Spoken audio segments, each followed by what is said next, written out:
നവ്യ സോഫയിൽ ഇരിക്കുകയായിരിക്കും. അപ്പോഴേക്കും അങ്ങോട്ടേക്ക് ജലജ എന്നിട്ട് ചോദിക്കുകയാണ്, നീ എന്തിനാ ഇപ്പൊ എന്നെ ഇങ്ങോട്ടേക്ക് ഫോൺ വിളിച്ച് വരുത്തിയെന്ന് ചോദിക്കുമ്പോൾ ഇവിടെ ഒരുപാട് മുറികളുണ്ടല്ലോ, നിങ്ങൾ എവിടാന്ന് അറിയില്ലല്ലോ, അതുകൊണ്ടാണ് വിളിച്ചതെന്ന് പറയുമ്പോൾ എന്തിനാ വിളിച്ചതെന്ന് ചോദിക്കുകയാണ്. എനിക്ക് നിങ്ങളൊന്ന് കാണാൻ തോന്നി, പിന്നെ എനിക്ക് ഇച്ചിരി വെള്ളം കൂടി വേണം തോന്നുമ്പോൾ നിനക്ക് എടുത്തു കുടിച്ചാൽ പോരെ, അതിന് എന്നെ വിളിക്കേണ്ട ആവശ്യമുണ്ടെന്നൊക്കെ ചോദിക്കുകയാണ്. ആഹാ അങ്ങനെയാണല്ലേ, എങ്കിൽ പിന്നെ ഞാനൊന്ന് വീഡിയോ എടുക്കട്ടെ.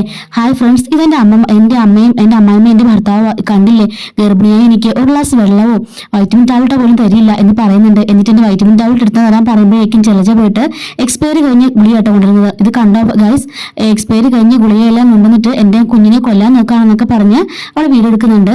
അഭി ചോദിക്കുകയാണ്, നീ എന്താ ഈ കാണിക്കുന്നത് ചോദിക്കുമ്പോൾ ഞാനിതെല്ലാം വൈറലാക്കും, നിങ്ങൾ രണ്ടുപേരും ഞാൻ പോലീസിൽ പിടിപ്പിക്കും, അറിയട്ടെ, സോഷ്യൽ മീഡിയയിൽ അറിയട്ടെ, നിങ്ങൾ എന്നെ കൊല്ലാൻ നോക്കുകയാണെന്ന് അറിയട്ടെ, ഈ വീട്ടിലുള്ള എല്ലാവരും ഞാൻ കാണിക്കുന്നൊക്കെ പറഞ്ഞിട്ട് നവ്യ ചുമ്മാ അവരായിട്ട് വരട്ടിക്കൊണ്ടിരിക്കുന്നുണ്ട് കേട്ടോ. അങ്ങനെയുള്ള വൈറ്റമിൻ ടാബ്ലറ്റ്സ് കഴിക്കാതെ അവനോട് പറയാണ്, മര്യാദയ്ക്ക് ഇരുന്ന് എന്റെ കാല് തിരുമിത്താന്ന് പറയുന്നുണ്ട്. അങ്ങനെ അവനിരുന്ന് കാല് തിരുമി തരുന്നുണ്ട്. ഈ സമയത്ത് ജലജോട് പോയിട്ട് വീണ്ടും മറ്റേ ഗുളിക എടുത്തോണ്ട് വാങ്ങും പറഞ്ഞു വിടുന്നുണ്ട്. അങ്ങനെ അവളെ ഗുളികയും വെള്ളമൊക്കെ എടുക്കാനായിട്ട് പോകുന്നുണ്ട്.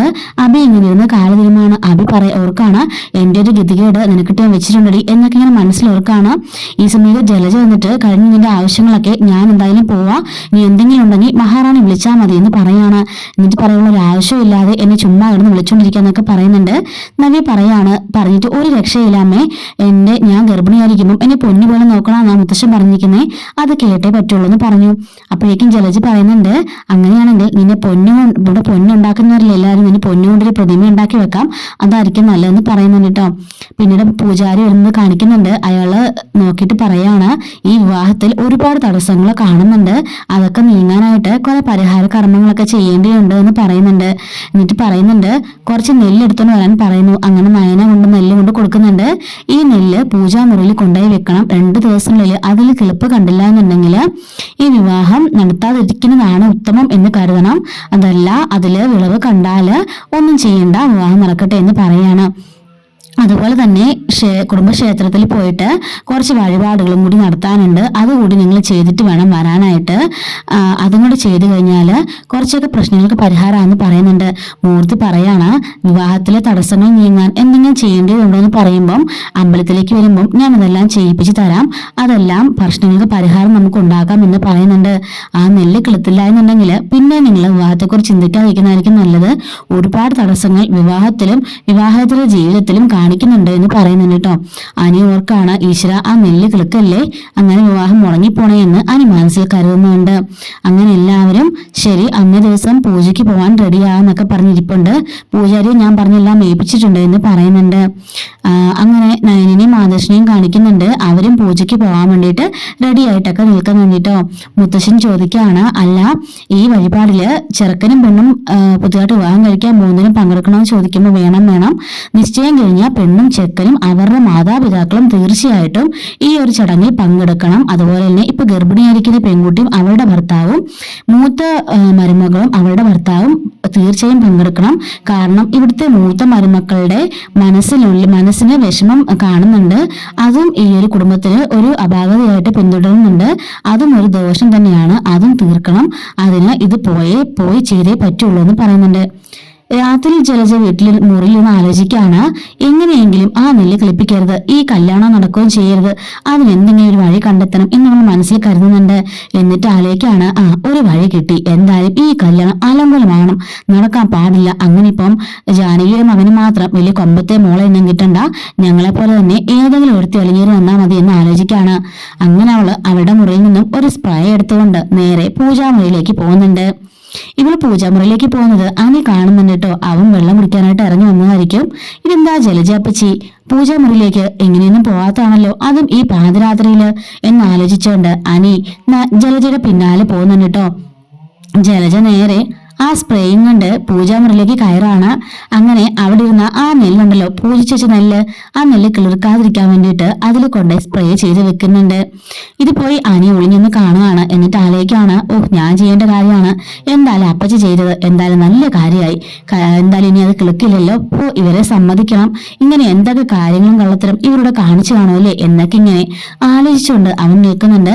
അങ്ങനെ ആരും കണ്ടില്ലെന്നുള്ള വിശ്വാസത്തില് ഇതില് സ്പ്രേ ചെയ്തതിനു ശേഷം പതിയെ ജലജ അവിടുന്ന് എസ്കേപ്പ് ആയി പോവാണ് കേട്ടോ ചെയ്യുന്നത്. അങ്ങനെ പിറ്റേന്ന് തന്നെ പൂജയ്ക്കായിട്ട് എല്ലാവരും അമ്പലത്തിലേക്ക് എത്തുന്നതാണ് കേട്ടോ. നവ്യയും അബിയും ജലജയും നയനയും ആദർശും അതുപോലെ തന്നെ ദേവയാനിയും കനകവും അനിയും അനാമികയും അനാമികയുടെ അമ്മയും അച്ഛനും ചെറിയമ്മയും എല്ലാവരും ഉണ്ട് കേട്ടോ. അങ്ങനെ എല്ലാവരും അമ്പലത്തിലേക്ക് പോവാണ്. ഈ സമയത്ത് നവ്യ പറയുന്നുണ്ട്, അബി എനിക്കൊരു സാധനം വേണം, എന്റെ കൂടെ നിന്ന് വന്നേന്നും പറഞ്ഞിട്ട് അവനെ കൂട്ടിക്കൊണ്ട് തോട്ടത്തിലേക്ക് പോകുന്നുണ്ട്. അപ്പൊ അവിടെ കുറച്ച് മാവ് മാങ്ങയൊക്കെ കണ്ടിട്ട് നവ്യ പറയാണ്, ഹായ് ആ മാങ്ങ കണ്ടില്ലേ, കണ്ടിട്ട് തന്നെ കൊതിയാവുന്നു, അത് ഉപ്പും മുളക് പൊടിയൊക്കെ ഇട്ട് തിന്നും, എന്ത് രസമായിരിക്കും.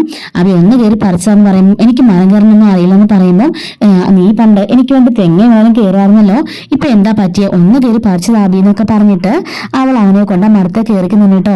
അങ്ങനെയുള്ള മാങ്ങ വറക്കുന്ന സമയത്ത് അവിടുത്തെ ഓണർ വരുന്നുണ്ട്. കാഹാ നീയാള് കൊള്ളാലോ, കടയിലേക്ക് പറഞ്ഞു മാങ്ങയാണോ കയറുമെന്ന് പറിക്കുന്നത്, ഇങ്ങോട്ട് ഇറങ്ങി വാടാന്നൊക്കെ പറയുന്നുണ്ടായിരുന്നു കേട്ടോ. അപ്പോഴേക്കും ഇത് ഇവള് പറഞ്ഞിട്ടാ പറിച്ചെന്ന് പറയുമ്പോൾ ഞാനൊന്നും അല്ലെന്ന് പറഞ്ഞിട്ട് നവി അവിടുന്ന് പതിയെ എസ്കേപ്പ് ആവുന്നുണ്ട്. അവൻ കടയിൽ നിന്ന് വാങ്ങിത്തരാന്ന് പറയുമ്പോൾ പറ്റില്ല, എനിക്ക് വിഷം പിടിച്ചത് വേണ്ട എന്നും പറഞ്ഞിട്ടാണ് കേട്ടോ നവി അവനെ കയറ്റുന്നത്. അങ്ങനെ പതിയെ നവി അവിടുന്ന് പോയി കഴിയുമ്പോഴേക്കും അവി അവിടുന്ന് അങ്ങോട്ടേക്ക് ഇറങ്ങി വരുന്നുണ്ട്. നാണമില്ലല്ലോ ആ കയറി മാങ്ങ പറിക്കാൻ ചോദിക്കുമ്പോൾ, ചേട്ടാ ആ പോയതിന്റെ ഭാര്യ, അവൾ പ്രഗ്നന്റാ, അവൾക്ക് മാങ്ങ വേണമെന്ന് പറഞ്ഞുകൊണ്ട് ഞാൻ പറിച്ചതാണെന്ന് പറയുമ്പോൾ എന്ന് വെച്ച് കണ്ടാണ്ട് പറമ്പിലെ മാങ്ങയാണ് പറിക്കേണ്ടത്, പോയി കമ്പോളത്തിൽ നിന്ന് വാങ്ങിക്കൊടുക്കണമെന്ന് പറയുമ്പോൾ എന്റെ പൊന്നു ചേട്ടൻ ഞാൻ അവളോട് പറഞ്ഞതാ, അപ്പൊ അവൾക്ക് വിഷമില്ലാത്ത ഈ മാങ്ങ എന്ന് വേണമെന്ന് നിർബന്ധം പിടിച്ചത് കൊണ്ടാണെന്നൊക്കെ പറയുന്നുണ്ട്. അപ്പൊ അയാൾ പറയുന്നുണ്ട് 2 മാങ്ങയ്ക്കൂടെ 200 രൂപ വന്നിട്ട് പൊയ്ക്കോന്ന് പറയുമ്പോൾ 2 മാങ്ങയ്ക്ക് 200 രൂപയോ എന്താ ചേട്ടാന്ന് ചോദിക്കുമ്പോൾ പിന്നല്ലാതെ ഒരാൾക്ക് ഏർപ്പാടാക്കി കരാറ് പറഞ്ഞു എടുത്തിരിക്കുന്ന മാങ്ങയാന്നൊക്കെ പറയുന്നുണ്ട്. അങ്ങനെ എല്ലാവരും അമ്പലത്തിന്റെ ആ കുളത്തിന്റെ സൈഡിലായിട്ട് വന്നിങ്ങനെ നിറടിയായിട്ട് നിൽക്കുമ്പോഴേക്കും എല്ലാവരും നവി എന്നും ചോദിക്കുന്നുണ്ട്. അപ്പോഴേക്കും നവി അങ്ങോട്ടേക്ക് വരികയാണ്. എവിടെ പോയതാ മക്കളെയും ചോദിക്കുമ്പോൾ ഇവക്ക് മാങ്ങ വേണമെന്ന് പറഞ്ഞ് പറിക്കാൻ പോയതാണെന്ന് പറയുന്നുണ്ട്. പറിക്കാൻ പോയെന്ന് ചോദിക്കുമ്പോൾ പിന്നെ അല്ലാതെ അയാൾ എന്നെ പിടിച്ചു നിർത്തി 200 രൂപ 2 മാങ്ങയ്ക്ക് മേടിച്ചെന്ന് പറയാണ്.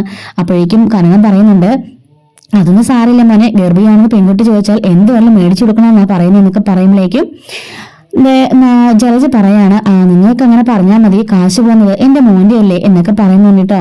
അങ്ങനെ പൂജാരി ചോദിക്കുകയാണ്, അല്ല വിവാഹ നിശ്ചയം കഴിഞ്ഞ പെൺകുട്ടി വന്നതിനും ചോദിക്കുമ്പോൾ വന്നിട്ടുണ്ട് എന്ന് പറയുന്നുണ്ട്. അങ്ങനെ അനാമികയൊക്കെ കൂടി അവിടെ നിൽക്കുന്നുണ്ട്. ഒരുപാട് ദോഷങ്ങൾ കാണുന്നുണ്ട്. ഗർഭിണിയായ പെണ്ണും ഭർത്താവും ഈ ഒരു പൂജയിൽ പങ്കെടുക്കേണ്ട. മൂത്ത മരുമകളും ഭർത്താവും കൂടെ കൂടിയിട്ട് പരസ്പരം മാല അണിയിക്കണം. അതിനുശേഷം ഈ ഇത് വെള്ളത്തിൽ കൊണ്ടൊഴിക്കുമെന്ന് പറയാണ്. അതുപോലെ തന്നെ കല്യാണം നിശ്ചയം കഴിഞ്ഞാൽ പരസ്പരം മാല ഇടണ്ട, പകരം ഈ താലം കൊണ്ടുപോയി പുഴയിൽ ഒഴുക്കണമെന്നും പറയുന്നുണ്ട്. അപ്പോഴേക്കും ജലജ പറയാണ്, കുറെ പ്രാവശ്യത്തെ ഒഴുക്കും മാലയിലും എല്ലാം കഴിഞ്ഞു, ഒരു പ്രയോജനം ഇല്ല, ഇനി ഇതിനെന്താവോ എന്നൊക്കെ ചോദിച്ച് പരസ്പരം പറഞ്ഞുകൊണ്ടിരിക്കുന്നുണ്ട്. ഇതുപോലെ തന്നെ ആൺകുട്ടിയുടെയും പെൺകുട്ടിയുടെയും അമ്മമാർ പരസ്പരം വന്ന് അവരെ മാല ഇണയിക്കുകയും ദീപം തെളിയിക്കുകയൊക്കെ ചെയ്തോളാൻ പറയുമ്പോഴേക്കും ദേവയാനി രൂക്ഷഭാവത്തിൽ നോക്കുമ്പോൾ കനക മോളെ തിരിഞ്ഞു നോക്കി ചിരിച്ചു കാണിച്ചാണ് നിൽക്കുന്നത് കേട്ടോ. അപ്പൊ ഇത്രയുമാണ് ഇന്നത്തെ എപ്പിസോഡിന്റെ റിവ്യൂ. ഇതുപോലെ ഡെയിലി എപ്പിസോഡിന്റെ റിവ്യൂസും വരാനിരിക്കുന്ന സ്റ്റോറീസ് ഒക്കെ നമ്മുടെ ചാനൽ അപ്ലോഡ് ചെയ്യുന്നതിന് മിസ്സായിരിക്കും. ചാനൽ സബ്സ്ക്രൈബ് സപ്പോർട്ട് ചെയ്യണേ. Thanks for watching.